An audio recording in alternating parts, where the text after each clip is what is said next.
Hey everyone, it's Sheik here from AYP.life, Awaken Your Potential. And this video I've had intended to do for some time, it is probably the most common question I get around the topic of fasting, and in particular juice fasting, which is what are the best juices to use, or what types of juices should I be consuming on an extended juice fast, solid food vacation, or transition into breatharianism. Naturally, in the community of chronic living, breatharianism, fasting, raw veganism, fruitarianism, and detoxification, the perspectives on what juices to be used in a juice fast or on an extended solid food vacation, as that term was coined by John Rose. The perspectives are quite vast and quite varying. So I wanted to do a video simply to share the perspectives from my own end of my experience. Just this past year, finishing a 40-day juice fast, which you can go on our YouTube channel or on AYP.life to see all of the videos throughout that process and what came out of me during that process. And I have identified the juices that I use in that journey, but this video is going to be very specific on this. Now, firstly, I want to touch on the common perspective that comes up in regards to the cooked versus non-cooked juices on the juice fast. Now, this actually may not be that common a perspective for most who come into juice fasting. Most may think of juice fasting as doing a cold pressed juice fast, which is using a cold pressed juicer like that, which is a fresh juicing each and every day, and you're getting the raw cold pressed purest form that has all the vitamins and micronutrients in the juice. So that would be the common perspective that most are taking when they're doing a juice fast, and that's also fueled through the raw vegan community as well, where raw is law, and any type of processing or cooking or anything is in a sense destroying the nutrients or breaking down the real quality of what you're consuming.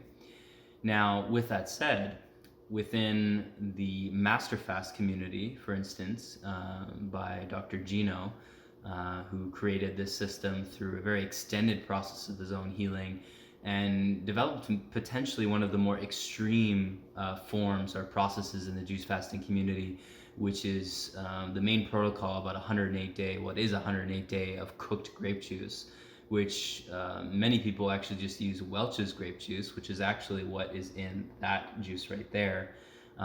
Welch's grape juice is 100% pure grape juice, but it's cooked, or what we call pasteurized. And when it's pasteurized, most in the raw community would view this as destroyed juice. It's juice that no longer really has its true nutrients.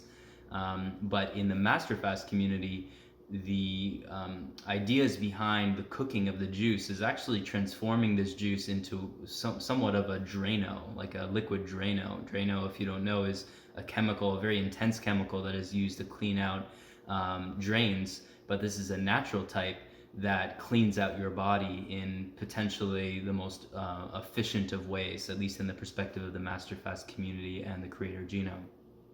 I'm not going to get too much into the Master Fast system because I haven't done the full 108 days, and I'm not an expert on that clearly. And the program is very specific and very meticulous. That's broken down by Gino that many of you can explore.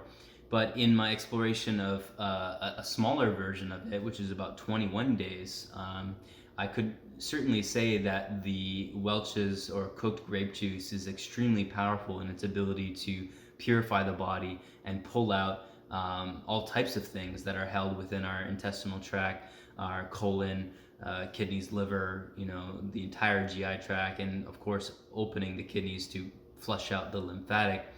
Of course, the juice isn't moving through all these areas, but the power in which it has to really act as a deep cleaner within the entire intestinal system or digestive system is really bringing a whole new level of at least what I thought was possible when it comes to the cleaning process. And so, the perspectives of the Master Fast community and Gino in particular, although there's many levels to the system that can be moved into, which again you could all go in and study the Master Fast system in particular to learn more about that. But these levels, in many ways, are a build-up for one to realize their pranic potential, or their true breatharian nature, which is the perspective that we don't really necessarily need nutrients from food or from the outside. The body actually has the potential to make this from the inside. And of course, our connection to the true source of love is what actually fuels the fullest capacity for our nourishment when we come to that level of understanding or that level of awareness. So the breatharian path, or the breatharian trajectory, is not always considered in traditional fasting communities, detox communities like that of John Rose, Dr. Morse, Lauren Lockman, and many of the raw vegan type communities. These are just popular names of people that I mentioned who have made quite a stake. They have quite a stake in the detox community. They have so many success stories and so much experience. Though at the same time, they're not necessarily coming at it from a breatharian perspective, or at least not necessarily in how they're approaching the traditional people they're working with. Now, of course, the breatharian perspective is quite a slim amount of people in regards to population, though it's certainly been a consideration within my journey, and it's a natural trajectory that I feel I'm already taking. This is something that may not necessarily be in any sort of consideration, but it is something important to note that the traditional uses of cooked grape juice and lemon or lime is not going to be giving us much nutrients. Although our energy levels may still sustain, traditionally people may find themselves losing weight or having lower amounts of energy because this is just simply acting as a deep cleansing tool, not necessarily something that's sustaining energy or bringing in calories and nutrients. And that is, of course, a different perspective than, let's say, the perspectives of John Rose, which is much of what I followed in my 40-day juice fast, which I still was on the balance between the two in regard to the types of juices that are being used. The perspective of John Rose is really to get the same amount or close to the same amount of calories you would by eating a raw vegan or a traditional plant-based diet, but simply through juices. So we can imagine how much juice you're going to need to consume. It's quite a lot, somewhere upwards of over a gallon a day. And that will keep someone sustained, especially someone who's working out, someone who wants to be working in their job really intensely or has a demanding life. Then naturally keeping those nutrients up, you actually won't really feel a dip in your energy. You're going to feel quite energized. You'll likely feel not that much different than you would when you're eating, other than the fact that you will have the cravings and the traditional movements of the habitual nature of how we just love to consume and crunch and eat the fibers and experience the whole process of that digestive journey, and of course the taste and sensual pleasures that come with that.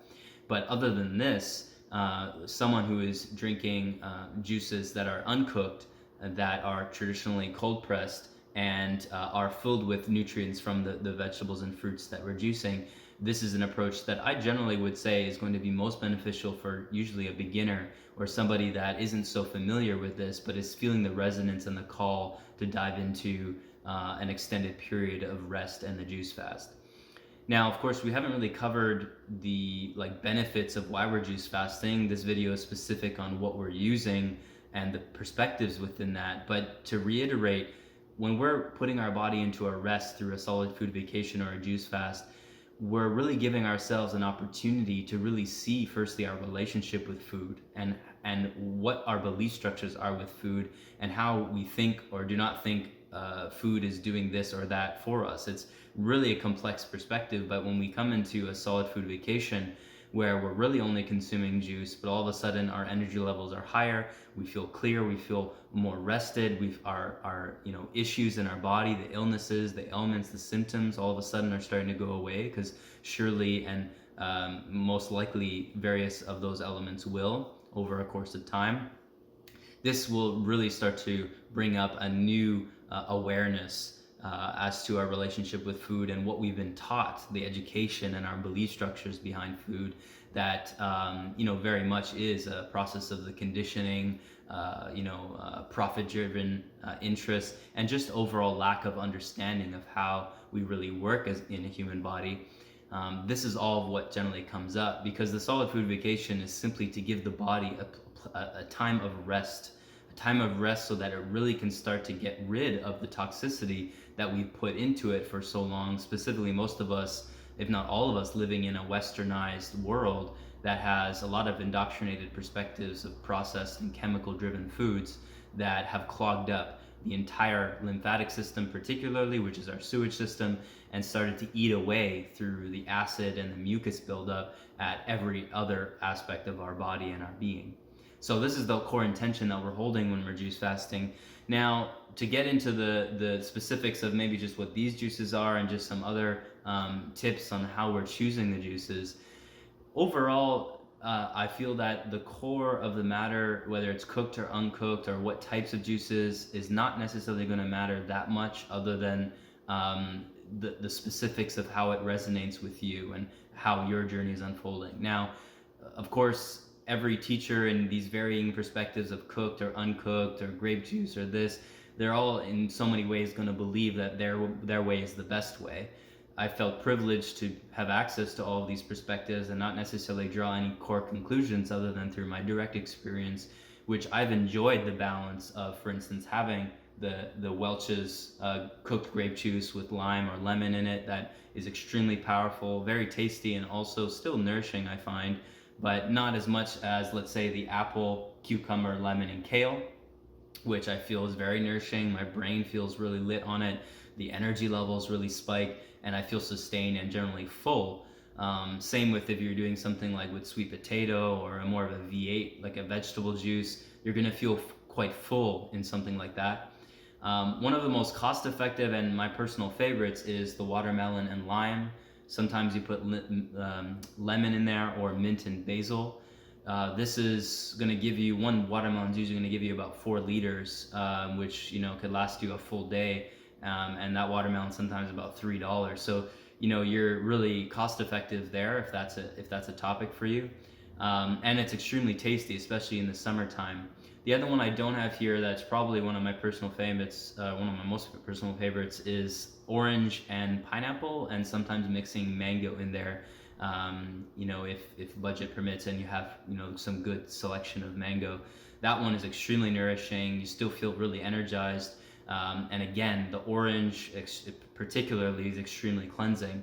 So when we're looking at lemon, watermelon, orange, apple is up there, but grapes specifically, these 4 or 5 fruits being the most astringent and the most cleansing, these are going to be generally the most powerful in really pulling out the gunk, parasites, worms, mucoid plaque. Like in my previous video, if you haven't seen it, you're going to see about 12 to 14 feet, or at least the picture of one day, which happened over many days, of things coming out of me after not having consumed any food for, at that point, about 20 to 30 days, and still releasing quite a lot of stuff. So the juice selection can really vary, and it's going to be up to personal preference. It's going to be up to your general your energy levels and how deep you really want to go. Again, if you're just jumping into it, higher vegetable content juices are going to be helpful, because they are going to not be as aggressive in the cleansing process. So if you're coming off a really intense diet, which I don't generally recommend, and the article on ayp.life goes into a very progressive approach on how that's done, and this is reflective of many other teachers and mentors of mine that I've also provided links in for that. So I would suggest looking at that and seeing the progressive process. By the time this video is out, the new ebook and other video course likely will be there, but if not, ayp.life will have more resources for that. But as I mentioned, it's really going to come down to your own resonance and really tuning into your intuition, right? Tuning into what is the presence in your being speaking, and how is it attracted to certain perspectives that I've shared in here, or certain juices or certain combinations of juices that you feel are correct. Now, obviously, I haven't touched on water. I don't personally drink much water, and much of the water we have around is not that great. Of course, we can get structured water, or we can get some good quality water, but the best water is going to be in our fruit. And what I'm also learning is actually the structured water that comes through our urine, but that's a whole other discussion that we'll talk about another day. But this water from the fruit is really what I feel to be the most powerful. And in today's day, going on a water fast can be extremely challenging, that I wouldn't totally recommend, especially for someone who can't take time off. And even so, I don't find the benefits necessarily to be that much faster than using something like the grape juice or the watermelon, etc. Obviously, some people would disagree with that. What I will mention is in my juice fasting, I'm always integrating dry fasting. That's very common in the Master Fast system, but I found that to be very common throughout all religious scriptures that I've studied, and also a lot of perspectives in many traditional fasting groups, whether it's fruit fasting, juice fasting, or water fasting. Dry fasting is going to be the supreme healer. So we have to be wary on how long we'd like to go with that, but anywhere from 12 to 20 hour intermittent dry fasting each and every day is going to be extremely valuable to support with the deep cleansing, and then the juices can be taken throughout. Now, it's not as vital comparatively if you were doing a fruit-based fast, because you're still eating, so you want to lower the window of the intake of food. With juice fasting, you could technically be drinking all day and it's not going to slow too much down, but dry fasting is always going to expedite the process of our healing. We have to remember this. Now, you can do maybe once a week or once a month a longer 24 to 72 hour dry fast, which I'd only recommend if you're really feeling hydrated, really feeling ready for that. But you can continue to push the envelope of the comfort zone. And like I always say, 2 steps forward, 1 step back is really the best approach in this regard. Now, a couple other final pieces in regards to the juice fasting protocols. I'm not touching on herbs in this. I'm not a specific specialist with that. My herbs that I've used are either from Dr. Morse or some other brands that are available, but there's many different tinctures and combinations of those tinctures. To be honest, they're quite similar throughout pretty much all of them, but they're just going to have varying levels of quantities of different types of herbs. Again, resonance and listening to the mentors. I mean, there's other people that are much more knowledgeable in this than me that you can go on YouTube, and I have links in a lot of my resources as well. And the last thing is some sort of binder, which again is traditionally, bulked together in the herb discussion. In the Master Fast, there's a specific type of mixture that is used using bentonite clay, activated charcoal, and psyllium husk. They have their specific, kind of copyrighted recipe that you can go and access. But this is a common one I found to be across the board. There's many other people using similar, specifically with the charcoal and the psyllium husk. The psyllium husk is used to help really pull out the excess gunk that's coming or relieving itself from the intestinal tract or the digestive system that isn't being pulled out like it usually would with fibers that are coming from the foods. So we use this that's not really being digested. The psyllium husk isn't being digested. It's just simply acting as something to help pull out this gunk. And so this I recommend usually being used in conjunction with an enema. Enema is traditional putting water up your behind and allowing that water to move through your intestinal tract and really cleanse out everything. For me, my traditional routine would be doing the psyllium husk in the evening and doing the enema in the morning, because you'll feel it, literally, the toxins that just came out of you. And for me, it would give me headaches in the morning because my colon was quite clean, and I would feel that release happening, which the enema would help pull everything out. So this is an added tool that I have some mixture recipes for. And again, you can do other research with other systems, but I found that to be a really important tool that, again, not everyone recommends, but in my experience was extremely beneficial in supporting, because we have to be supportive to our bodies in this process and not making it harder than it needs to be, which is simply going to lend us have a better journey for the long term, because we really are in this for the long term when we start to recognize the true fountain of youth that exists within. And this very much is the result of what happens when we go on an extended juice fast or solid food vacation. So the simple recipes for these I'll have linked. Of course, there's many other juices that you guys can go on all over YouTube and social media to find in the internet. But these are the ones that I found have worked best. And, I've spent a decent amount of time in these varying communities to really see, what is what and who's speaking to which tools. So hopefully this video has helped give some clarity in that regard. And if there's any questions, in the comments below, or send me a message. And naturally, consultations and my core fasting program that I work with one-on-one to give the support not only on the physical toxicity level, but on the emotional release process and the full energetic anatomy that we're dealing with, because there's many facets to the healing that is not just going to be wrapped up in what juices are doing for us, but that is certainly one really important component. So I'd highly recommend to connect with me on that, because we can get into the specifics of you as an individual and go from there. Deep love to each of you. AYP.life is where most of the resources are, and share this video. I'm sure many people in your circles can benefit. Deep love.